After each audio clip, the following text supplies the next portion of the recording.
아멘. 오늘 말씀의 제목을 신앙인의 위기라 그렇게 제목을 생각해 보았습니다. 신앙인에게 어느 때에 위기가 찾아오게 되는가? 여러분, 오늘 본문 12절 말씀에 보면 그런 말씀이 나옵니다. 에서가 가로되 우리가 떠나가자 내가 너의 앞잡이가 되리라. 에서가 야곱에게 말하기를 내가 너의 앞잡이가 되겠다. 내가 너의 길잡이가 되고 내가 너의 길을 인도하겠다.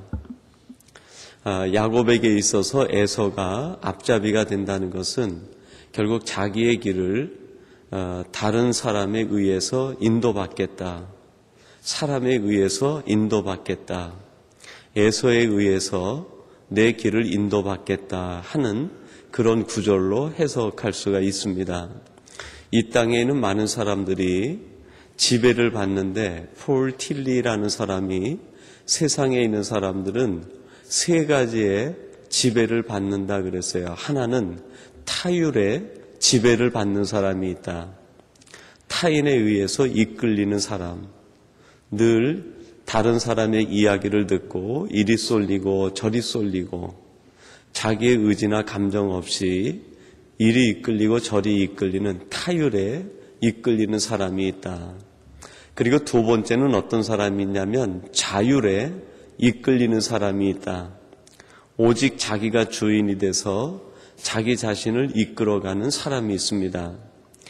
여러분, 오늘 설교 제목을 제가 신앙인의 위기라고 그렇게 말씀드렸는데요. 에서가 앞잡이가 돼도 결국 우리 인생에 위기가 찾아옵니다.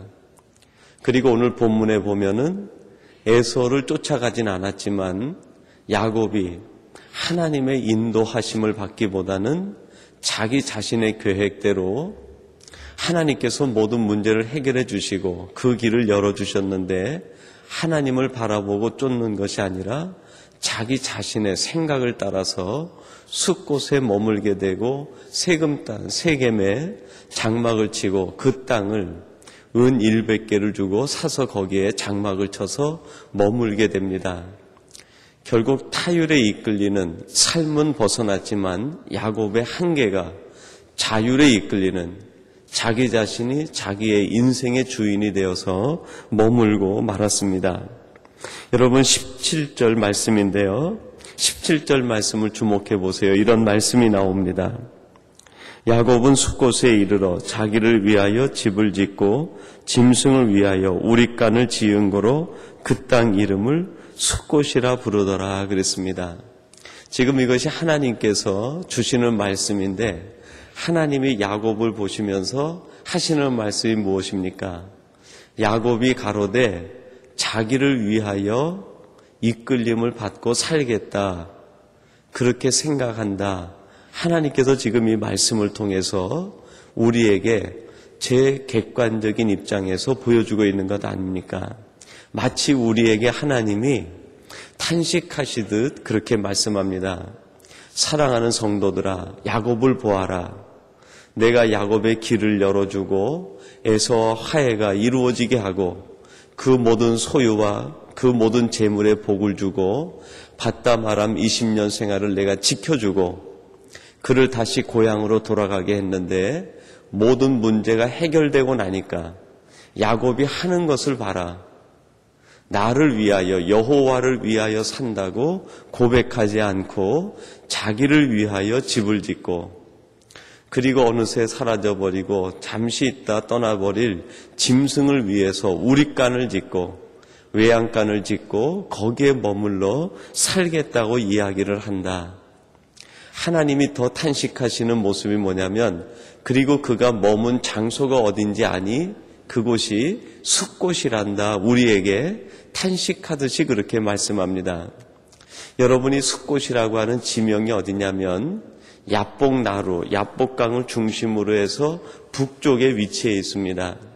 가나안은 야복나루를 중심으로 해서 건너가지고 남쪽으로 내려가야 가나안이 있는데 지금 이 야곱이 야복나루터에서 하나님의 사람을 만나 씨름을 하고 그의 이름이 이스라엘로 변해지게 되었습니다. 그리고 이미 그 강을 건너서 남쪽으로 가서 형 에서가 내려와서 같이 만남을 경험합니다. 그리고 에서가 우리 같이 더 내려가자 그렇게 얘기하니까 야곱이 하는 말이 뭐예요? 형 에서는 그리하지 마세요. 먼저 가시고 그리고 나면 제가 뒤따라가서 내 주께 가서 얼굴을 배우리이다. 내가 형 에서에게 가서 문안하고 내가 고향으로 돌아가겠습니다.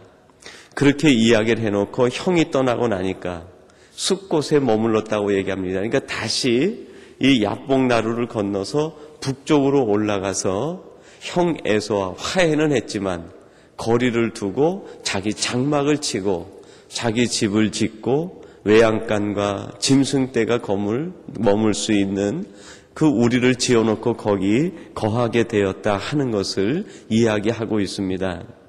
그러니까 이 17절 말씀은 야곱을 바라보시는 하나님의 탄식의 음성이라고 할 수 있습니다. 내가 모든 것에 은혜를 베풀고 길을 열어주고 그의 앞에 모든 장애물들을 제거해 주었더니 야곱이 하는 것을 보아라. 이제는 자기 자신을 의지하고 자기만을 위해서 살겠다고 한다. 거기에서 야곱이 행복할 수 있을 줄 아니? 거기에서 야곱이 평화롭게 살 줄 알겠니? 거기에서 야곱이 형통할 수 있겠니? 하고 우리에게 말씀하는 내용이 담겨 있습니다. 그리고 세 번째는 어떤 사람이 있냐면 하나님의 이끌림을 받는 신율의 지배를 받는 사람이 있다 그렇게 이야기했습니다. 오늘 이 시간 이 새벽을 깨우고 예배하시는 우리 삼성교회 모든 가족들은 타율에 이끌리는 사람도 아니고 자율에 이끌리는 사람도 아니고 오직 하나님에게만 이끌림을 받는 하나님의 사람이 되시기를 주님의 이름으로 축원합니다.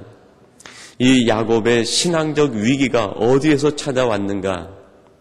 에서에게 이끌리지 않고 자기 자신에게 이끌리는 그 속에서 어떻게 보면 위기가 찾아왔다고 할 수 있습니다. 하나님에게 이끌림 받지 않는 삶은 결국 어느 사이에 우리 삶의 위기와 어려움을 초래할 수 있게 된다는 것입니다. 여러분 창세기 35장 1절 말씀에 보면 우리가 33장을 묵상하는데요. 35장은 지금 이 야곱이 머물고 있는 숫곳과 세겜에서 야곱의 삶에 어떤 문제가 생겼는지를 얘기해 줍니다.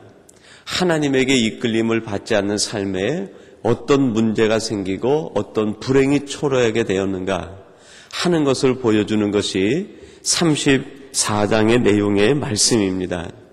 그리고 하나님께서 35장에 나타나셔서 야곱에게 하는 말씀이 이런 말씀입니다. 35장 1절 중반절에 보니까요. 일어나 베델로 올라가라 그렇게 말씀합니다. 야곱아 이제 너는 더 이상 이곳에 머물지 말고 베델로 올라가라. 내가 처음 하나님을 만나서 약속했던 하나님에게 단을 쌓고 하나님의 이곳이 성전이 되고 내가 이곳에서 하나님 영원히 머물겠다고 약속했던 베델 그 말의 뜻은 하나님의 집이란 뜻이 있습니다. 하나님의 집으로 올라가라. 천성을 향해 올라가고 내가 있는 곳으로 너는 와야 된다. 하나님께서 그렇게 말씀하고 계십니다. 여러분 이 야곱이 머물렀던 세겜 땅, 이 숲곳에서 이루어진 일이 무엇입니까? 사랑하는 딸 디나가 그 세겜 땅에 있는 사내들에게 욕보임을 당하게 됩니다. 그것으로 인해서 야곱의 아들들이 분노하고 그 하몰들의 아들들, 세겜 땅에 있는 모든 남자들을 모두 죽이는 살인이 벌어지게 됩니다. 하나님께서 약속하지 않은 그곳에 머물게 될 때, 하나님이 원하시지 않는 장소에 머물게 될 때 거기에서 살인과 미움과 고통들이 찾아오게 되는 것을 맛보게 됩니다. 여러분 우리들은 어떻게 해야 되겠습니까? 중간에 머무는 사람이 아니라 우리는 끝까지 하나님의 말씀을 쫓아 나아가는 신앙이 되어야 될 것입니다. 그리고 또 한 가지 우리가 주목해 볼 수 있는 것이 있는데요. 20절 말씀입니다. 우리 20절 말씀을 같이 한번 봉독해 보십시다. 거기에 그렇게 말씀합니다. 거기 단을 쌓고 그 이름을 엘렐로헤 이스라엘이라 하였더라.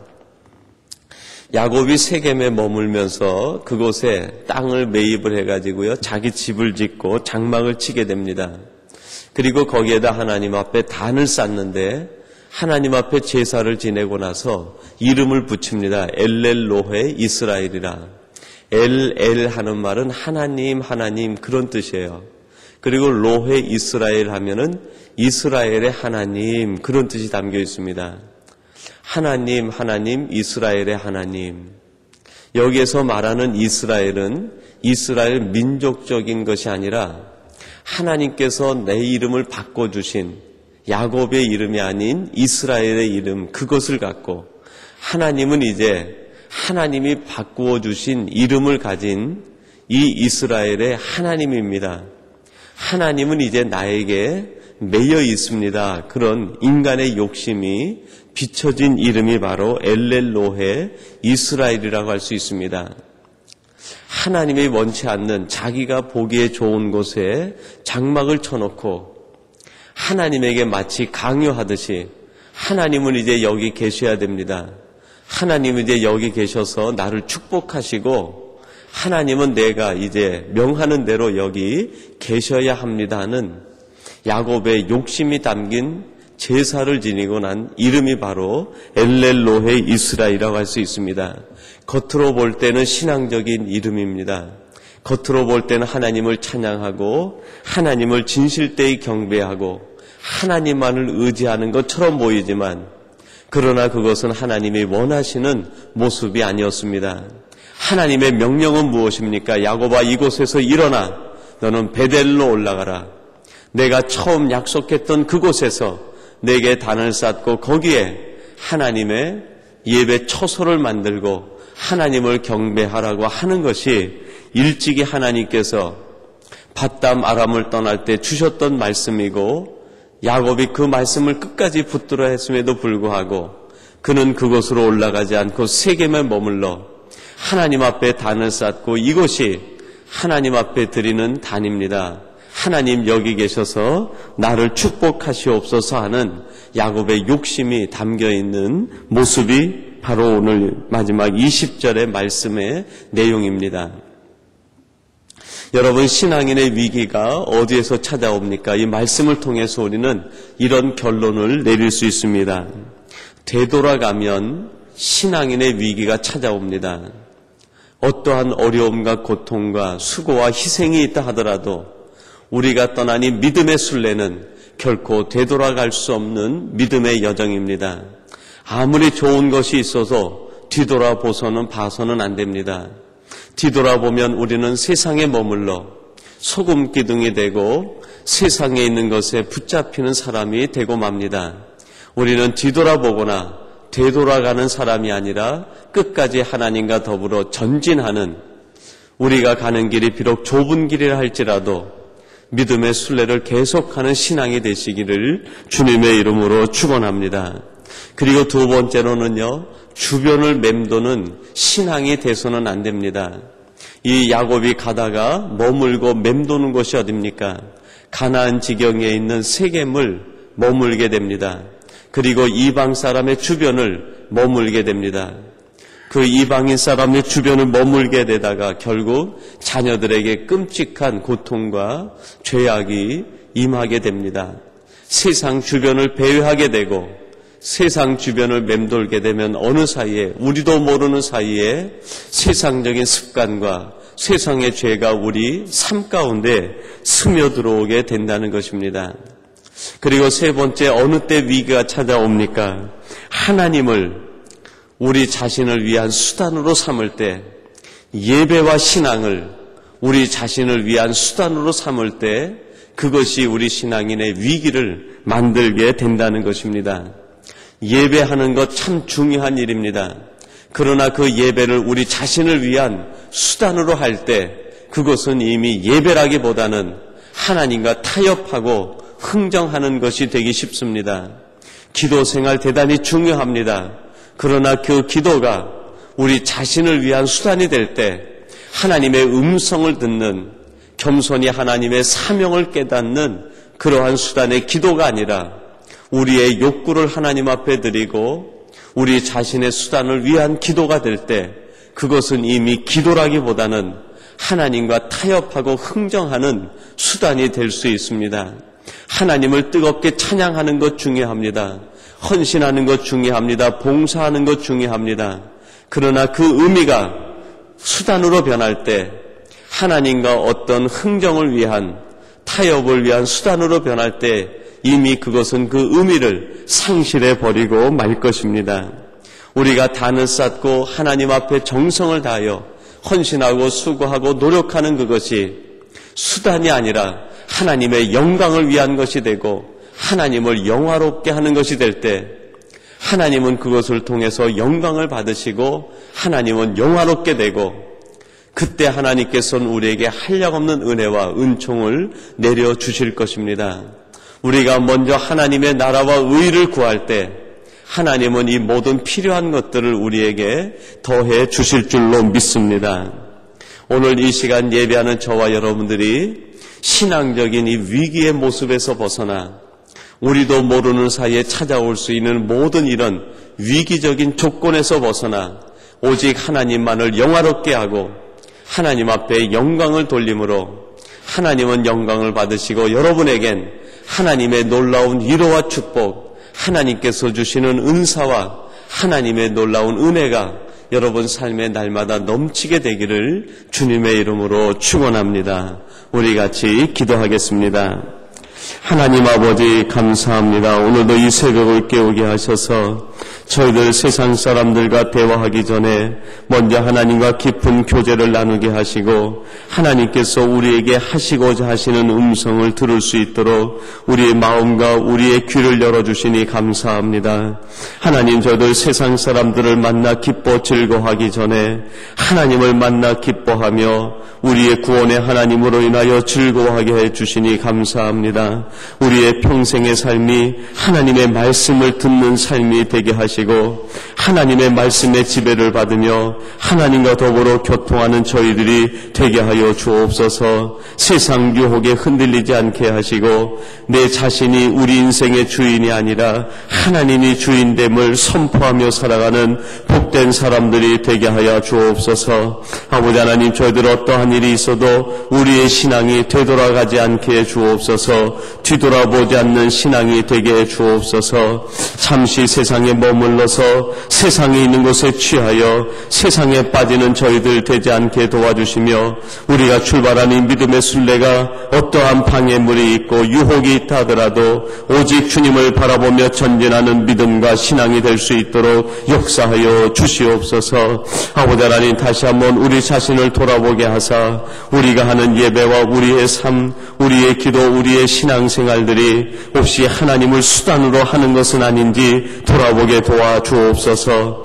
오직 하나님 앞에 매여 하나님 앞에 쓰임받는 저희들이 되게 하시고 먼저 하나님의 나라와 의를 구하게 하심으로 하나님이 내리시는 신령한 하늘의 은사와 복이 우리 가운데 넘치도록 역사하여 주옵소서. 이 시간 이 새벽을 깨우고 예배하시는 우리 삼성교회 모든 가족들이 이러한 하나님의 귀한 성도님들 되게 하시고 우리 성도님들의 삶의 여정이 하나님으로 인하여 형통하게 하시고 하나님의 놀라운 축복과 은혜를 날마다 누리도록 인도하여 주옵소서. 오늘도 하나님께서 선하시고 능력의 손이 우리의 삶을 인도하시고 우리의 걸음을 친히 인도해 주옵소서. 오늘 하루도 하나님으로 인하여 감사가 넘치게 하시고 하나님 때문에 행복한 복된 날이 되게 해 주시옵소서. 예수님의 이름으로 기도하옵나이다. 아멘.